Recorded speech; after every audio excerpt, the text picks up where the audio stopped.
All right. So let's go ahead and let's kickstart this section 2.2 in chapter 2. So this is where we are going to summarize what we see in those visual numerical data displays that we saw in section 2.1. So once we get through this, you will be able to answer questions 7 through 31 in the assignment.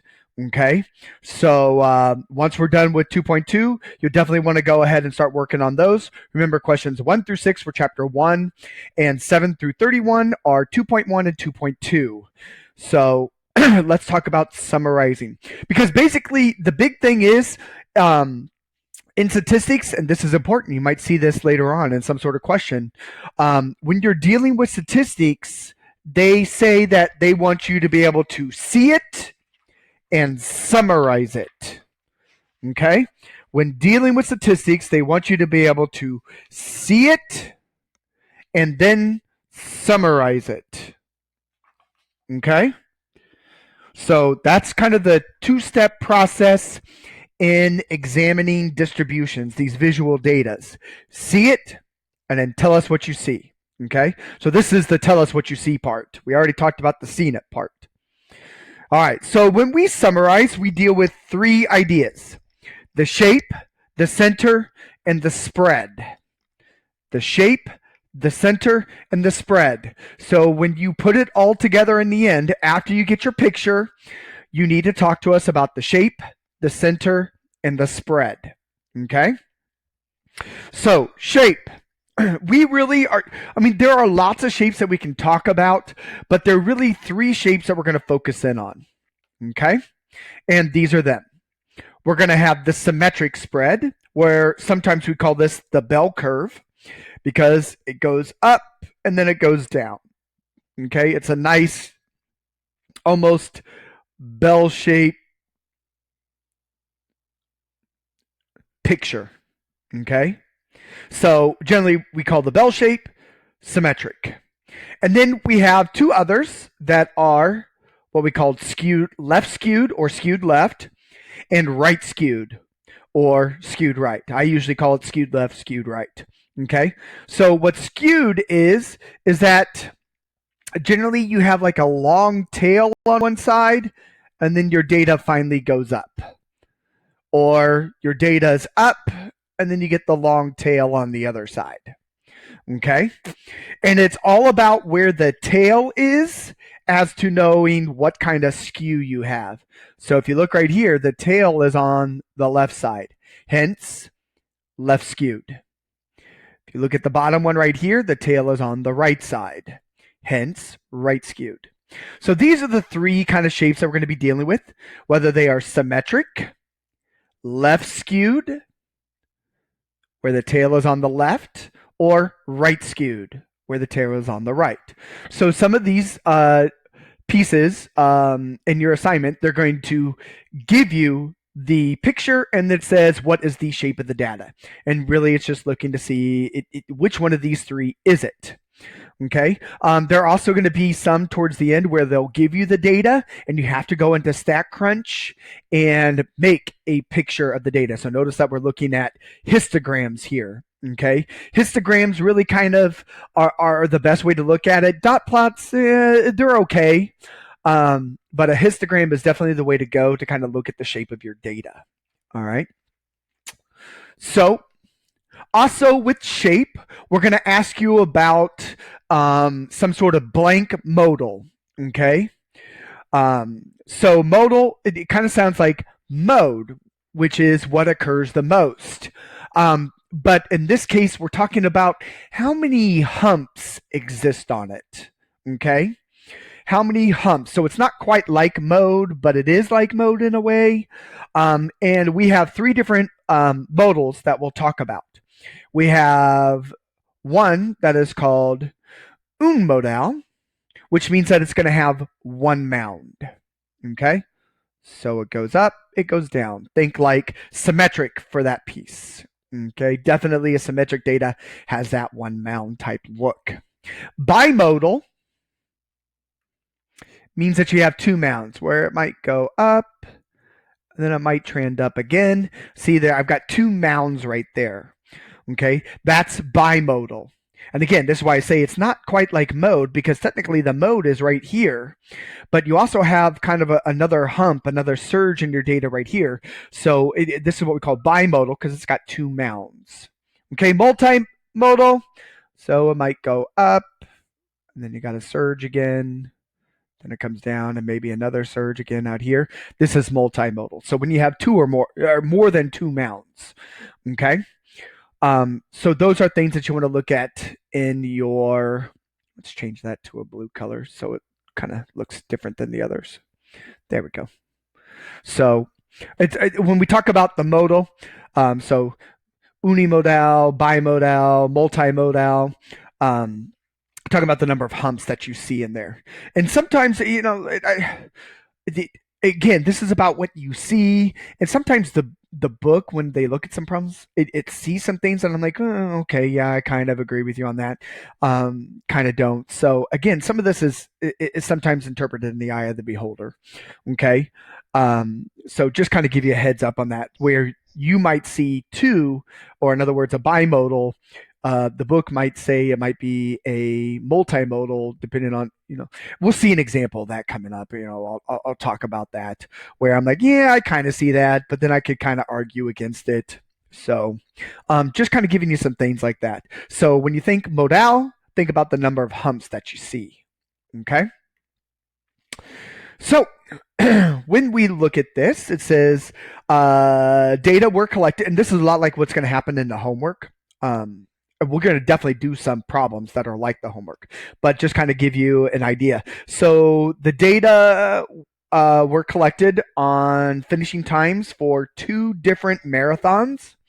One marathon consists of a small number of elite runners, the 2012 Olympic Games. The other marathon includes a large number of amateur runners, a marathon in Portland, Oregon. So this data contains two sets. Okay. So if we kind of talk about the shape of this, go ahead and think about this. Look at this. What do you think the shape of this data is? And is it unimodal, bimodal, multimodal? You tell me. So go ahead, think about this. Okay, so hopefully you kind of said that the shape of this is a little bit skewed right, because most of our data is down here. Whoa, it's moving. Most of our data is down here, and then it tapers off. Okay, so we definitely got a right skew going on. Okay.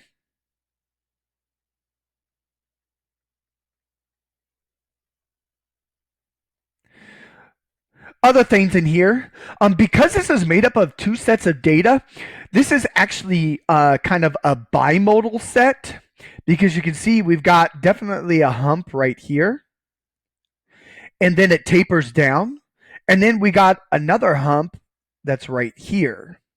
Some of you probably could argue that there might be a hump that's right down here, or maybe say this is multimodal. So again, this is where I'm saying, sometimes it's in the eye of the beholder.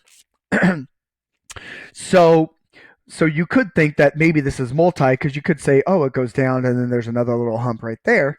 Again, that's what I'm kind of talking about, where sometimes, the book may see something or you might see something and argue it one way or another. I could go with multimodal because there is like a little hump that happens right there again.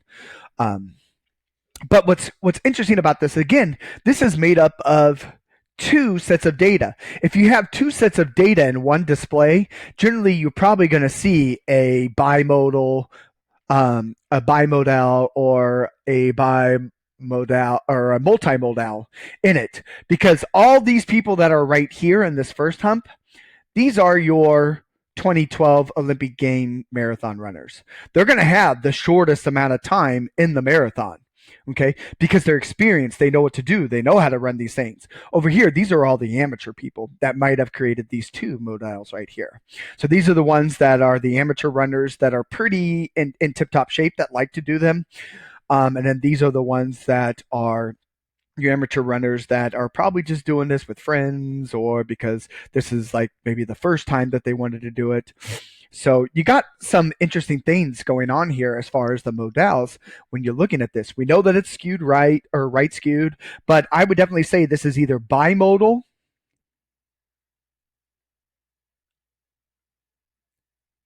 or multimodal. Oops. As far as that goes.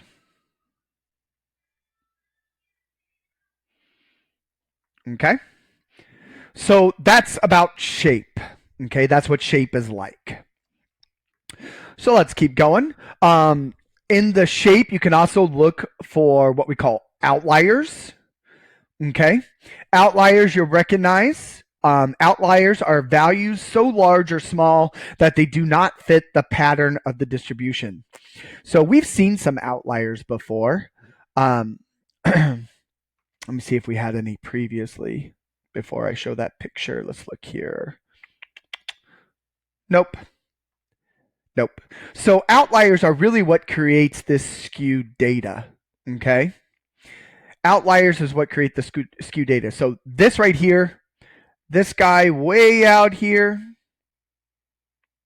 that's an outlier. Because again, all of my data is right over here, and then all of a sudden we've got this really weird data point that's out here at 1,200 pounds. Okay. What's cool about outliers is sometimes the book says this, that they are unusually interesting. So this might be something that's very, very interesting about our data. Either that or the other one is this is just a mistake. Okay. So maybe we wrote down a number wrong. Maybe we wrote it down as 1,200 when it really should have just been 120. So what's cool about outliers is it's one of two things. Maybe it's a mistake, or maybe it is unusually interesting. So like, for instance, if we wrote down how many times have you been to a theme park, my number would be really high. Reason being, I work at a theme park. Okay, I work for Disney Springs. I work at the House of Blues, and I help out with the security at the concert. So kind of like a bouncer type situation. So see, there's something interesting there. My number is not a mistake or anything like that for being really, really high. It's just that I work for a theme park, so I'm constantly at a theme park. Other things is as a family, my wife works for Universal and Creative, so we have annual passes there. Because of my wife. I have an annual pass at Disney because I work for Disney. So we have a lot of theme parks covered naturally just because of our jobs. So we can go to theme parks a lot. And I also have two girls that, one likes Universal, the other one likes Disney. So we go there because it's just right down the road and it's a hop, skip, and jump away, and it doesn't cost us anything to be there. So my number is kind of interesting. It's not a mistake because my number's high. It's because I have a job there. We have, we know people that work at Disney and Universal. We've got ends. So sometimes those outliers are unusually interesting, as in the case of mine. I've got a story behind it. Or sometimes, like I think in this case, I bet you that's a mistake. Okay. But with outliers, as you can see, what it has done to the shape of our data is it has made it definitely a right skewed.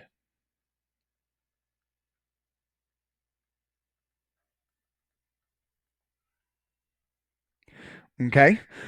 This would also be unimodal because there's only one hump. And I wouldn't consider this another hump. I wouldn't say this is bimodal. Okay, we have one hump right there. Okay, so that's how I would kind of talk about the pattern with this. And generally, outliers are the ones that make our data skewed because it's going to pull the tail of your data one direction or another. Okay. All right, so let's talk about the center of our data.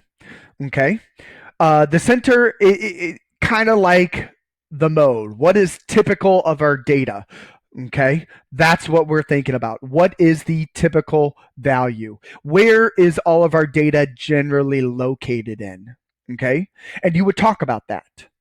So let me see what's next. Okay, so if we go back, we would say for us, with whatever this data is, it's all in pounds.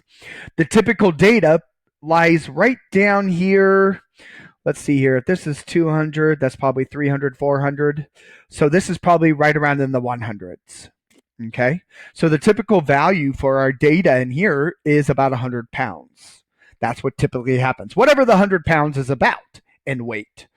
Okay. So we could go back and we could look at this.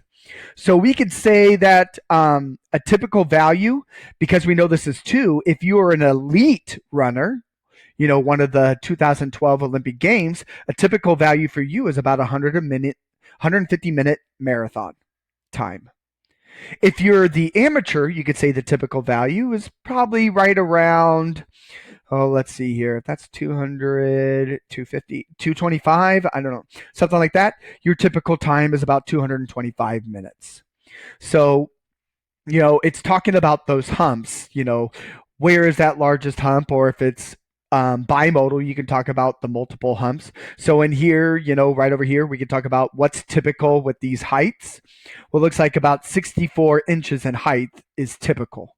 Okay, so that's kind of like the center of our data.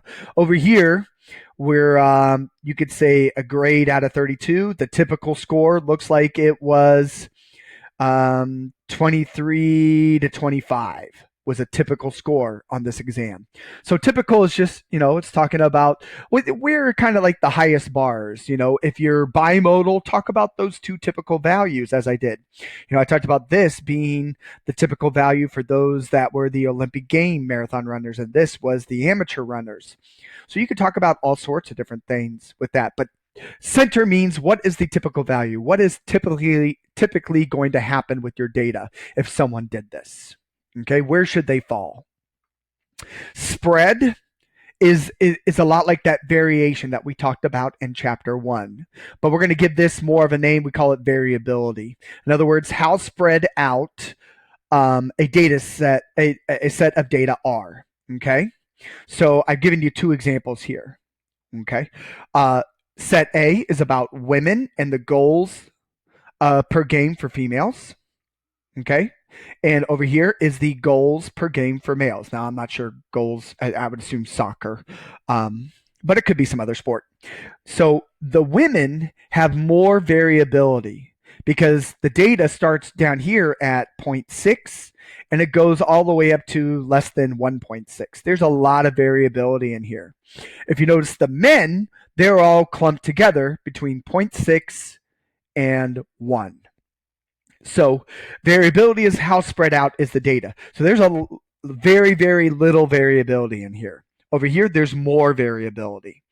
So if we go back and look at some of these other ones, if we include this outlier, you could say there's a lot of variability here. But if you take the outlier out, there's not much variability, okay? Because you're really between these 3 bars. Where over here, this has lots of variability. See how spread out our data is? Starts down here probably at 125 and goes all the way up to right here, which is probably about 435, 440. So there's lots of variability in there. Okay. And you see that it's ups and downs. So lots of different things going on. Okay. So variability is all about kind of the spread of your data. That's what we're talking about with that. All right. So put it all together. Go ahead. This is about the number of piercings people have, okay, that were surveyed. So go ahead, pause the video, and I want you to answer all 3 of those questions we just talked about. I want you to talk to me about the shape. I want you to talk to me about the modal, outliers. Talk to me about the center or what's typical, and talk to me about the variability or the spread. Okay, pause and do it.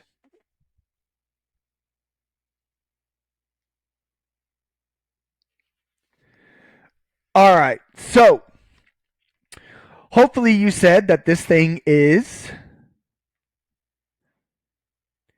skewed right or right skewed. Okay, because if you look at this, our data is all kind of down here and then it just kind of thins out. Now, There's a couple different things. So kind of like what we talked about earlier, the book actually says this thing is multimodal. But I could also go for a bimodal, looking at what's going on, because in here we definitely have a, that one, and then it dips down and then it comes back up. So this is where I say there's kind of bimodal. Okay, generally people have none or two. But then notice there's also, again, another surge right down here at 6. So our book talks about that it has really kind of three modals here. You've got 0, 2, and then there's another surge out here at 6. Okay, but I could see definitely saying a bimodal. Or if you said this was all kind of in one modal and then this was another modal as bimodal, there's lots of ways to avert this, but we're definitely looking at least 2 modals to this. So we definitely know it's not unimodal. Okay, so this is what I was saying. Sometimes the book sees things differently. I mean, I could see this as a bi, but I could definitely see the multimodal that they talk about in here. Outliers, you probably do have an outlier right there. I don't think it's a mistake. I mean, definitely not a mistake. I mean, you're counting up the piercings. But I think this is probably an unusually interesting number. It'd probably be a fun person to talk to about their piercings and why they had them, and and just the different places. So I definitely think we definitely got an outlier at 10. So definitely 10 is an outlier. But again, like I said, I don't think it's a mistake. What's typical? So obviously, typically people have 0 piercings, but then there are some that have a moderate 2, and then there are, you could talk about the third modo. Is that there seems to be kind of an also typical value if you go beyond the 2 at 6. Most people have a typical value of 6. So you could also say, it seems typical that most people have no piercings, but then there are a couple surges at 2 and 6. But typically it's 0. Okay? So you could talk about that.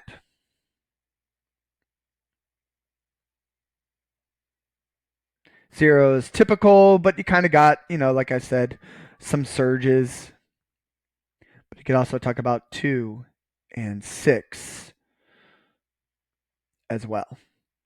And then the last but not least, the spread. Our data is definitely pretty spread out. It's got some variability. Okay, because we go from 0 to 10.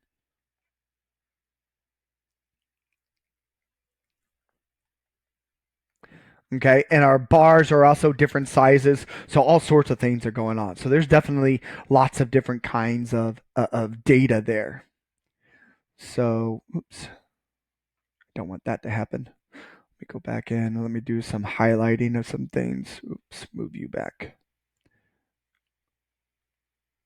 So let's change that to a different color, kind of highlight the different things that we talked about here. We definitely got some variability. Let's turn that into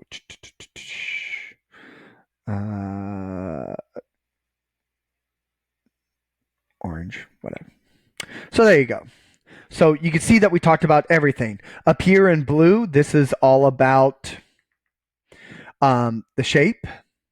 And also the purple goes along with that. Right here is the center, and then down here is the spread. So we definitely hit all 3 of those pieces, which is important.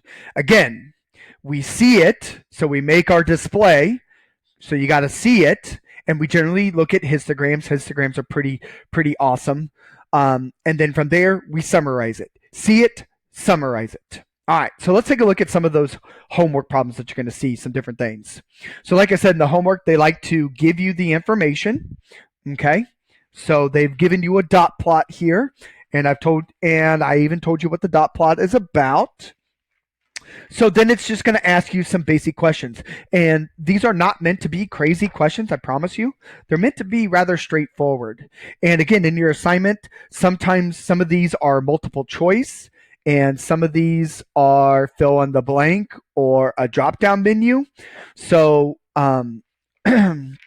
don't freak out like if you're thinking like, oh man, I got to write up a lot. No, the choices are down there for you. You just got to make sure that you select the right ones. Okay. Most of these are like select a choice, like through multiple choice, but there are occasionally a couple drop down ones where you'll click on a drop down menu and select the right one. So the dot plot shows the cholesterol level of 93 adults from 2010 NHANES data. I don't know what that stands for, but I'm sure it's pretty important. And all the data that we generally look at, all of this data has been collected from somewhere for some reasons. This is all real actual data. Okay? So part A says a cholesterol level of 240 milligrams per deciliter or more is considered unhealthy. Okay. Report the number of people in this group with unhealthy cholesterol. So we got to look at 240 and above. Okay.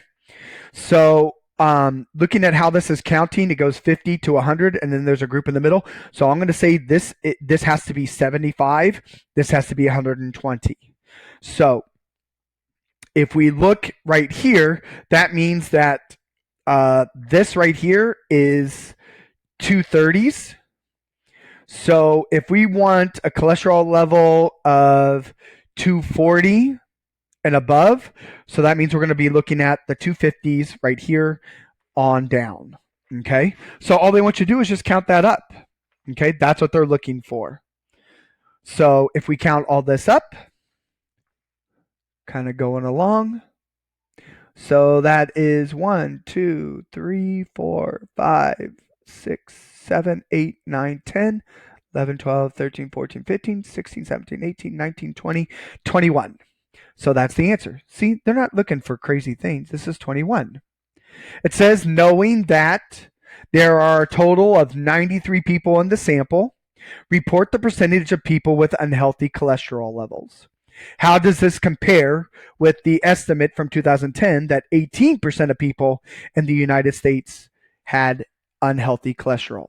So, again, what they're wanting, taking a little bit of that chapter 1 that we talked about, we're going to take 21 divided by 93 to find that percentage. 21 divided by 93. And I'm going to assume it's probably one decimal place. So this is about 22.6%. So how does that compare with 2010? Well, this percentage is more than the 2010 percentage. And that's what they're looking for. Is it higher or is it lower? Nothing crazy there. Okay? So these are those kind of problems that you're going to see. I mean, they're just asking you to visualize it and summarize. Tell us some things that you see based off of some of the information they're providing. Okay? Nothing crazy, promise. Go ahead, pause this, and give it a shot. Answer these questions. Again, you're just looking at what you know down there and telling us what you got.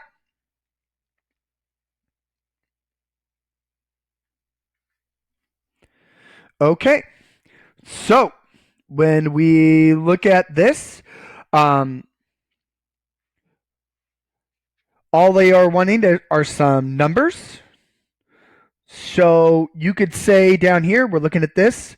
It looks like we're spanning a distance of 5 in here. So if you look at this guy, you could say it's probably 1.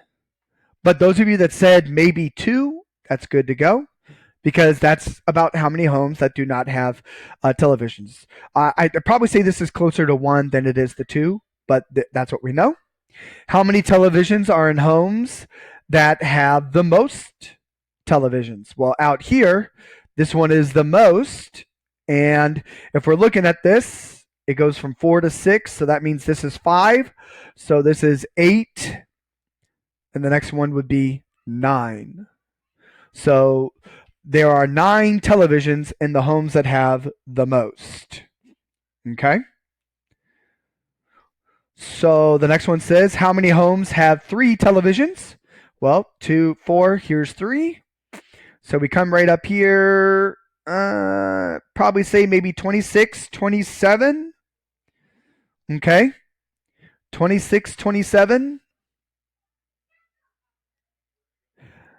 Um, they also might give you a range for these to fall in. So they could be like, how many homes have 3 televisions? They might say, is it from 5 to 10 homes, or 15 to 20, or 25 to 30? So obviously you'd select the 25 to 30 because that's where this one falls. They want to know how many homes have 6 or more. So again, we're just counting up. Okay. So if we look right here, well, that looks like 5 and 1. So you're probably looking at about 6, but depending on how you interpret that 1 over here, this could be 7. Okay, maybe you think it's a 2.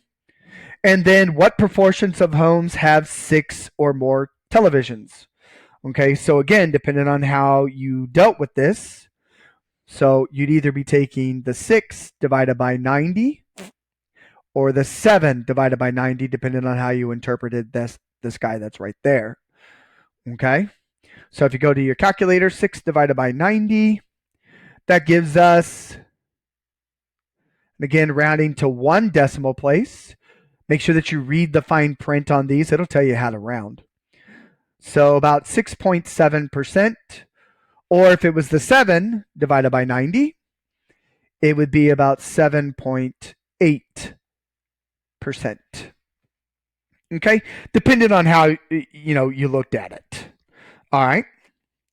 So there we go. Yeah. See, again, they're just asking you some straightforward questions about being able to analyze what you're looking at. Okay, interpret, summarize. All right, go ahead and answer these 3 questions. Again, it's talking to you about the shape, the center, and the spread. Okay, and go.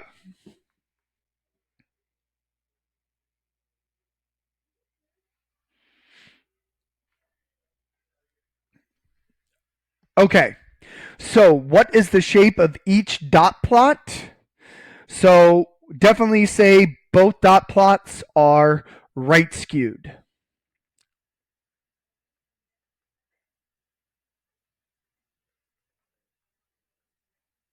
Okay, because they start off big and then they kind of taper off a little bit. And this one had a little bit of a resurgent, but we're not talking about modals. We're just talking about the shape. So you can definitely see, definitely right skewed on these. Okay. Is it the males or the females who typically have more pairs of shoes? So who has the most pair of shoes? What is typical? Um, and if you look right here, here is the highest bar for the females.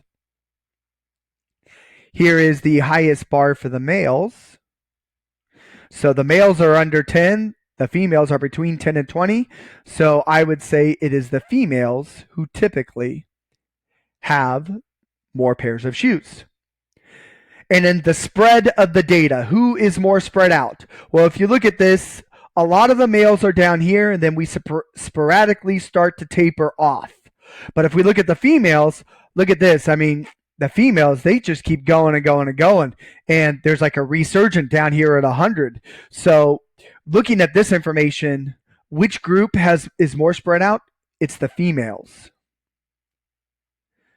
Because if you look at information as we move up, there's still quite a few dots that are up here. When you look at the males as we move up into the higher numbers, there's like only 1 dot for most of these.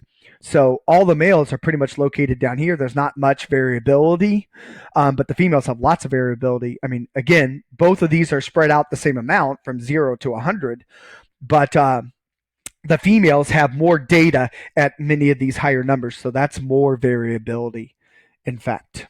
Okay. All right. So go ahead and pause the video, take a look at this one, and tell me what you think.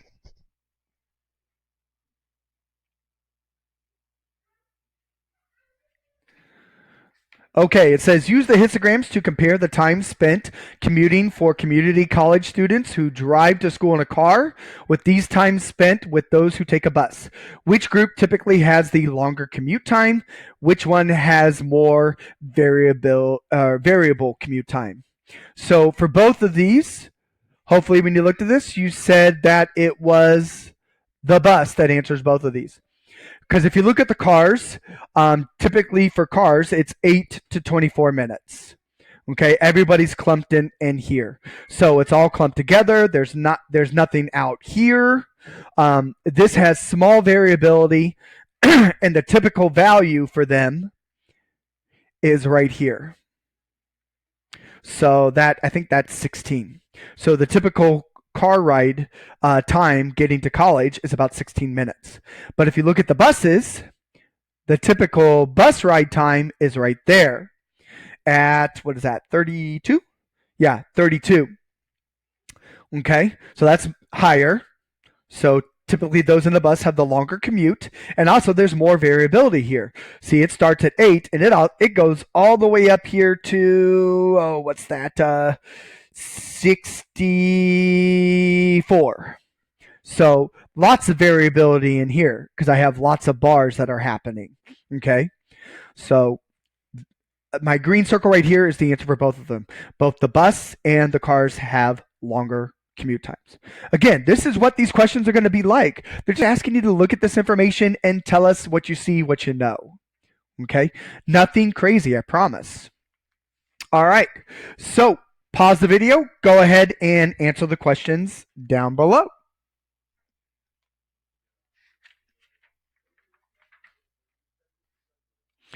Okay, so when you look at this, so it says the histogram shows the distribution of the number of siblings, brothers and sisters, for 2,000 adults surveyed and 2012 general social survey. Okay, they want you to describe the shape. What is the typical number of siblings? About how many people in this survey have no siblings, and then what percentage of the 2,000 adults have no siblings. So again, it's all talking about the shape and the typical number, and then a little bit of chapter 1 right there at the last part. Okay, so if we look at this, describe the shape. Hopefully you said right skewed. Okay. Hopefully that's what you said, because you see a lot of our data is up here, and then it tapers off. Okay, what is the typical number of siblings? So typical number of siblings actually falls right in here. Let's change up that color. So you can see that, I mean, really it's these two bars. Typically, they have between 1 to 2 siblings. That's what I would say. Okay. The book, actually, interesting enough, the book actually says that they have between 2 to 3. You know, and then this, I would argue that because the biggest bars are between 1 and 2. So the book says between 2 and 3. Again, this is a lot of this is the eye of the beholder, like I was talking to you about that, you know, the modals and things like that. I would typically say 1 to 2, but that's me. But the book says, well, 2 to 3. All right. So about how many people in this survey have no siblings? So interpret this bar. I would say it's probably around 90. Because again, you're going a distance of 100 here. It could be at 80 as well. So I would definitely say between 80 and 90. So if I wanted to know what was the percentage of that, well, you'd probably be looking at about 2 different percentages. One where you take 80, and let's change up these colors again. So we're looking at this guy right there, probably about not 80 to 90, like I said. Let's do this in blue. Change it up so you can see that information. So we're going to be taking 80 divided by 2,000. I will take 90 divided by 2,000. Okay? So if we take 80 divided by 2,000, we get 4%. If we take 90 divided by 2,000, we get 4.5%. So roughly about 4% to 4.5% is the percentage with no siblings. Okay, so there we go on that. Again, we're not asking anything crazy. These are all straightforward questions, I promise you. All right, so this one, go ahead and pause, read through, and they're just asking you to match what's going on. Because sometimes you don't even need the data to know, what this thing is going to look like. Okay, so they want to know A, B, and C, go with which number up there, 1, 2, or 3. And go. Okay, so it says quantitative SAT scores for 1,000 students who have been accepted for admission to a private university. One of these represents that. I'm not going to take a guess yet. Maybe I'm going to come back to that one because it doesn't feel as obvious to me. But my guess is that it's going to be C, because it looks more bell-shaped, because you're going to have some in the low, some in the high, and then there should be a large amount of average in the middle. Okay. Number 2 says weights of over 500 adults, half of whom are men and half of whom are women. Now, generally, when you think about this, men and women, who generally weighs more? And hopefully you said men, because that is correct. Men, you generally weigh more. And then women generally less. So this is one of those graphs, if you're thinking about that, men weigh more, women weigh less. So this is one of those graphs that's like that marathon one, where the marathon runners that are Olympic runners, their times were faster. Those that were average runners, their times were longer. So this is one where we should have a graph with 2 modals, okay? Or in other words, bimodal. So if we look up here, there's actually only one graph that really is bimodal, and that's A. So 2 is definitely going to be graph A, because you can see that we have a typical value that's low right here. That's going to be the women. And then we have a typical value that's a little bit higher. That's going to be the men. Okay. So graph A is definitely number 2. I guarantee it. Okay. Well, if we can figure out who number 3 is, then we're automatically gonna know who number 1 is. And again, I said number 1, I think it's C. So that means B must be 3. So let's check and see if that might fit it. So it says the ages of all 39 students in a community college statistics class that is made up of full-time students and meets during the morning. So could this represent the ages of students full-time in a community college statistics class? I'd be willing to say yes to that, because we're going to have a lot of young students. Because again, full-time students that meet in the morning, a lot of our young students are dual enrollment or full-time students. They really do take classes in the morning. I mean, when I was full-time, a lot of my classes were in the morning. So this is going to be the younger ages, but we do have some students that are returning to us from outside in the workforce or coming back to college because they want to get that college degree. So this could represent our older students that are right there. And there's definitely a gap there. I guarantee it, because down here is the 19 through probably 2023. And then up here, these could be our older students. So I definitely say this is B, which means this is definitely the C that I talked about earlier, because it kind of looks bell-shaped. And SAT scores should look bell-shaped. You have some low scores, you have some high scores, but everybody's average in the middle. Okay, so that's how I believe these graphs match up. And again, you'll have one like this in the assignment. Okay, 1 goes to C, 2 goes to A, 3 goes to B. You're using some logic to think through this. Okay, it's not always crunching numbers. Whoops. One last question. All right. You will need StatCrunch for this. You will need StatCrunch. Okay, and once you make a display for this, and again, the easiest display would be a histogram. Let the histogram do this for you. Okay, so once you make the histogram, then we can talk about what we know. So pause the video, take a picture of this, go to StatCrunch, and answer the questions that are up here.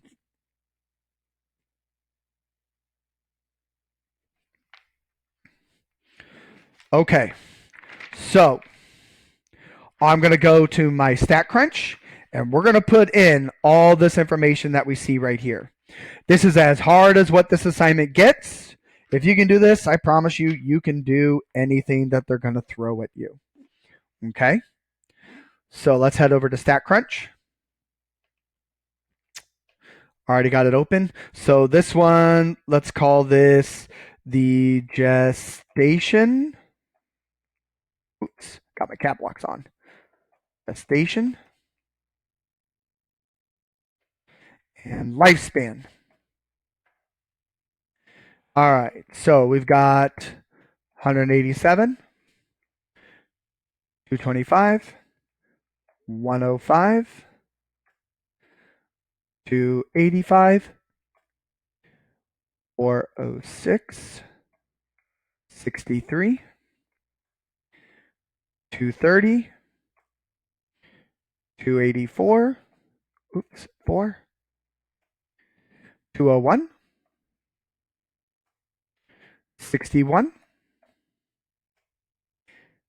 660, 645, 250, 52, 457, 151, 258, halfway there, 238, 330. Let's minimize this stuff right here. There we go, so we can see everything. 98, 100, 166, 240, 112, 90, 450, 350, 154, 44, 105, 63, and 365. Okay. Now the lifespan. So that was 32 pieces of data. So we should have 32 on this side too. So 12, 25, 5. Wow, the beaver only lives 5 years, huh? 15, 12, 20, 15, 8, 12, 35, 40, 16, 7, 10, 8, 20. Almost there. Halfway now. 41, 20, 12, 15, 15, 12, 10, 12, 15, 12, 12, 10, 16, 5, and 15. Matches up. Cool. So let's take a look at some histograms. So we'll do gestation. There's our histogram. And again, it actually adjusted. It made our bars widths of 100. Okay. So there's that. And let's do another histogram. Lifespan. Compute. And it did bar width of 10. All right. So here's what they look like. So let's jump back to our question. Let's see what they want. So in our question,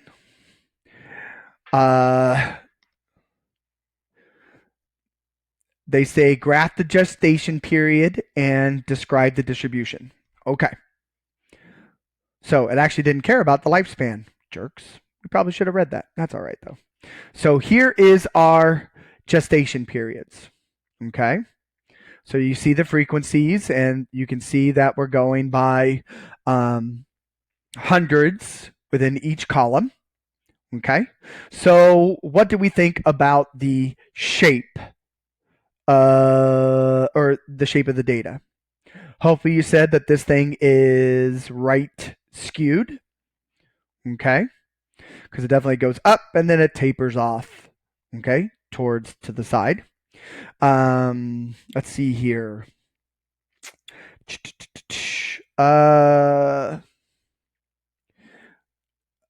What is probably un modal?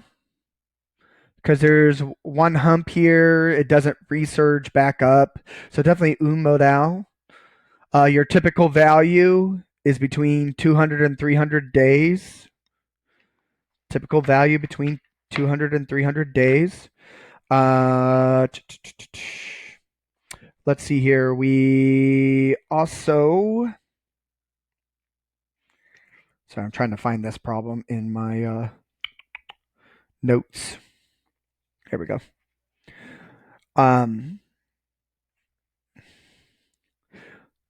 So yeah, we got that.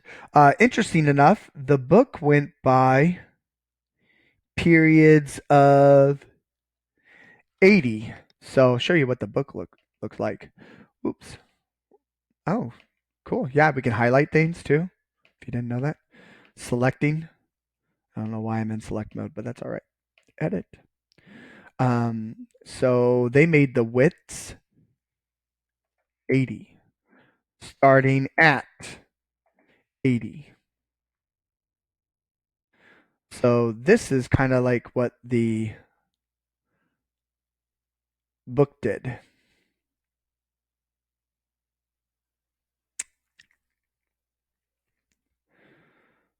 Interesting. That is not what the book has down here, though. Why? Oh, we should probably start at 0. The width of 80. It should change that down there, but that's all right. So this is kind of like what the book looks like, more or less. Yeah. Okay. So with that being said, so again, you can definitely see. We'll just highlight everything. You definitely see skewed right again. Definitely un modal. A typical value right here at 80 to 160. And you probably, I think we do have an outlier over here because that's quite the jump all the way up here to 640 to 720. So it looks like we got two outliers here, which would be who are our huge outliers over here. So you could definitely talk about right here, number 11 and number 12. What animals were those? Let me look that up. So definitely some cool, interesting things going on with this. And again, that's not a mistake, but it's just something unusual about those, or unusually interesting about those animals. So those were the elephants. They were both elephants. So our outliers are two different kinds of elephants: the African and the Asian. So they have a long gestation period. Okay, so that's interesting. And typical value, we talked about that. Spread, there's definitely a lot of variability here because we got everything from really low, 52 looks like the lowest, maybe. Nope, 44. We've got everything from 44 all the way up to 660. So that's quite a lot of information. Okay,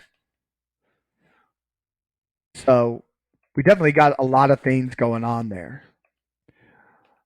Okay. And then they ask us a follow up question. Trying to unhighlight everything. And the follow up question wants to know what happens if we put humans into the mix. Okay. So if we go back to the question, identify any outliers, and so we talked about that. If you include humans in this graph, where would the data point be? It says the humans gestation period is 266.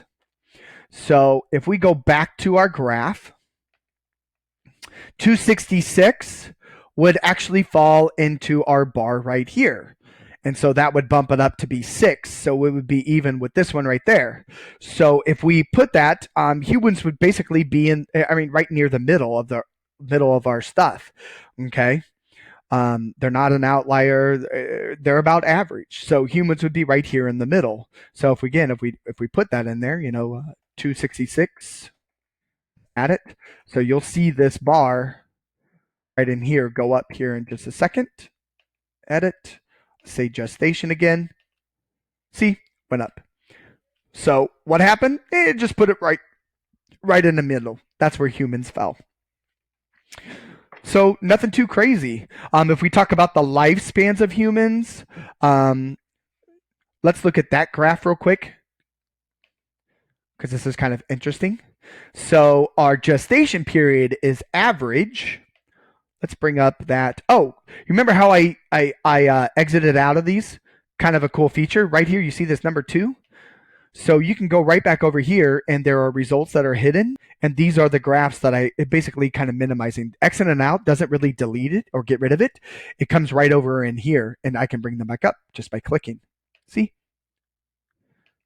And if you want to get rid of these, actually, you just hit delete, and you can say all showing, whatever. So here's this information. This is what it looks like. Humans, our typical lifespan. Let's look this up so we can add this in. What is the average lifespan of a human? Google says 79 years. So let's put 79 in here. And then now, let's look what that does. Okay, so here we are. So if we talk about lifespan, the gestation, we were average, but as a lifespan, we become an outlier. Interesting. Okay, lots of cool things. So once you have data, you can also begin to manipulate that data by adding some other pieces of information in that you might want to talk about. Okay, but this is what your assignments are going to be like. Okay, there are not a lot of these where you actually have to use StatCrunch. They do give you a lot of information in the chapter. So as far as when you're going, or in the assignment when you're doing this. So again, these problems now from 2.1 to 2.2 cover problems number 7 through 31. That's all you have to work up to. And next week we will work on everything else. So enjoy, and you stay classics. You stay classy, statistics class.